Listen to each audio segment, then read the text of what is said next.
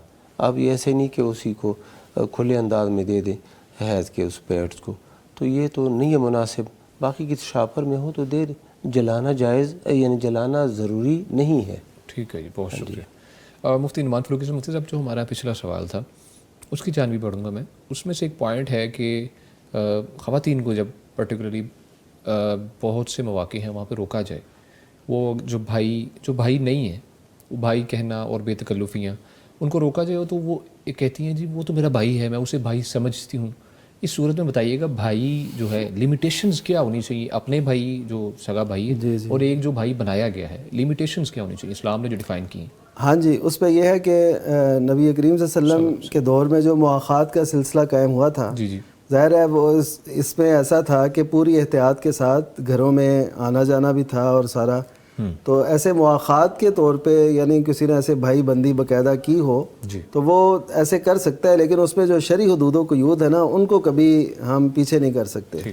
ایک تو یہ ہے کہ اب ایسی صورت نہیں ہے کہ آپ کو اپنا گھر میسر نہیں اور آپ کسی کے گھر رہ رہے ہیں, ان کو تو یہ صورت میسر یعنی ضرورت تھی. تو اب جو ہے صورت ایسی ہے کہ یہ اخوت ہے, ایک مواخات تھی وہ اور تھی, یہ اخوت ہے, بھائی چارہ ہے. یہ ہر ایک سے اچھے طریقے سے رہنا چاہیے, اپنے ہمسایوں سے, دوست احباب سے, لیکن گھر کی سطح تک ایسے اتنا آنا جانا, فری ہونا اور بے تکلفی ہونا یہ نہیں ہونی چاہیے. تنہائی اختیار نہ کریں, اچھا فون نمبر اور یہ وہ ان کا تبادلہ نہ ہو, اور کوئی بھی بات اور ڈائریکٹ بات بھی نہ ہو, یعنی خامند کی طرف سے ہو بات, یعنی دونوں خامند آپس میں کریں یا دونوں بیگمات آپس میں کر کے اپنے اپنے خامند سے بات کر کے تو معاملے ایسے سلجھانے کی کوشش کریں. یہ ہوتا ہے نا براہ راست ایسے اجازت دے دینا, یہ درست نہیں ہے. اور اسی طرح نظر کی حفاظت, پردہ وغیرہ یہ تو لازم ہے. ٹھیک ہے جی مفتی صاحب. اچھا, یہ بھائی تو بھائی کا یعنی مرد آپس میں بھائی تو بن جائیں گے, جی بالکل, لیکن بہن وہ بہن نہیں بنتی, عورت بہن نہیں بنتی. اس کے لیے تمام وہ پابندیاں ہیں. وہ محرم نہیں ہے, محرم جب نہیں ہے تو اسے پردہ کرنا بھی لازم ہے, بلا ضرورت اس کے ساتھ گفتگو کرنا بھی منع ہے. اور اس طرح تمام وہ پابندی جو ایک اجنبی مرد بازار کے کسی مرد کے ساتھ پردہ اسے پردہ کرنا لازم ہے, اسی طرح اس بھائی صاحب سے بھی پردہ کرنا لازم ہے. بلکہ یہ جو اس طرح کے بھائی بنتے ہیں ان سے تو زیادہ احتیاط کی ضرورت ہے, کیونکہ بے تکلفی الحم الموت. اللہ کے نبی صلی اللہ علیہ وسلم نے فرمایا جو دیور ہے اور خاون کے جو مرد رشتہ دار ہیں یہ موت ہوتے ہیں. تو یہ وہ کیا ان کے قریبی ہوتے ہیں, آنا جانا ان کا بے تکلف ہوتا ہے. تو اسی طرح اس شخص کا بھی آنا جانا بے تکلف, تو یہ موت کی صورت ہے. جس طرح موت سے بندہ بچنے کی کوشش کرتا ہے اسی طرح ان سے بھی بچنے کی کوشش کرے. ٹھیک ہے جی, بہت شکریہ مفتی صاحب. مفتی صاحب پروگرام کا وقت کافی خاصا کم رہ چکا ہے. سوال آخری جو ہے پوچھا گیا ہے کیا بمانی یا چچی کا بوسہ لیا جا سکتا ہے اور وہ سر پر ہاتھ پھیر سکتی ہیں اور اس کے برعکس بھی بتائیں کہ چچی اور ممانی اپنے بھتیجے یا بھانجے کو بوسہ دے سکتی ہیں یا نہیں؟ یعنی اپنے بھتیجے نہیں، یعنی خاون کے بھتیجے یا جی بھانجے کو بالکل ایسے ہی. ہاں جی بوسہ نہیں دے سکتی. اجتناب کرنا چاہیے، نہ ان کے سر کو نہ اس طرح بوسہ دینا یا بوسہ لینا. اس میں بندے کے اندر تھوڑی سی غیرت ہونی چاہیے نا، وہ بتا دے. ٹھیک ہے. میں آپ کو یہ بتا دوں کہ پورے خاندان میں جب میرے متعلق یہ تھا کہ یہ کسی بھی غیر محرم عورت کے ساتھ نہ ہاتھ ملاتا ہے، حالانکہ ہمارے معاشروں میں یہ چیز تو ہے نارمل ہے. ہاں جی. وہ جب یہ نہ ہاتھ ملاتا ہے نہ اس طرح کوئی سر پہ ہاتھ رکھنا، کوئی یہ نہیں کرتا. کسی عورت نے، رشتہ دار عورتوں میں سے کسی عورت کے اندر یہ جرأت نہیں ہوتی تھی کہ وہ ایسے کرے. تو بندے کے اندر یہ چیز تو ہونی چاہیے، خود میں ہونی چاہیے. ہاں جی. یہ غیرت یہ ہونی کرنا چاہیے. مناسب نہیں ہے. مناسب نہیں، بالکل نہیں. چاہے وہ بھتیجے اس کے ہوں، بالکل ایسے ہی. ٹھیک ہے، بہت شکریہ مفتی صاحب. ناظرین پروگرام اپنے اختتام کو پہنچتا ہے. ہمارے ساتھ موجود رہے فضیلت الشیخ مفتی عبدالولی خان حفظہ اللہ تعالیٰ. ہم انہیں شکریہ ادا کرتے ہیں کہ ہمارے ساتھ رہے. مفتی صاحب بہت شکریہ آپ کا آنے کا. اور ان کے ساتھ موجود رہے جی فضیلت الشیخ مفتی محمد نعمان فاروقی. ہم انہیں بھی شکریہ ادا کریں گے. مفتی صاحب آپ کی تشریف آوری کا بھی شکریہ. اللہ تعالیٰ آپ کو اپنے حفظ و امان میں رکھے. ناظرین اپنا بہت سا خیال رکھیے گا. اور چھوٹا سا ریمائنڈر، آپ روزہ ضرور رکھیے گا، پیر اور جمعرات کا روزہ. اور اپنا بہت سا خیال رکھیں، اپنے عزیز و اقارب کا، اپنے رشتہ داروں کا، اپنی فیملی کا. انشاءاللہ ملاقات ہوگی اگلے پروگرام میں. تب تک کے لیے دیجیے اجازت. اللہ نے کے بعد. فاسألوا أهل الذكر إن كنتم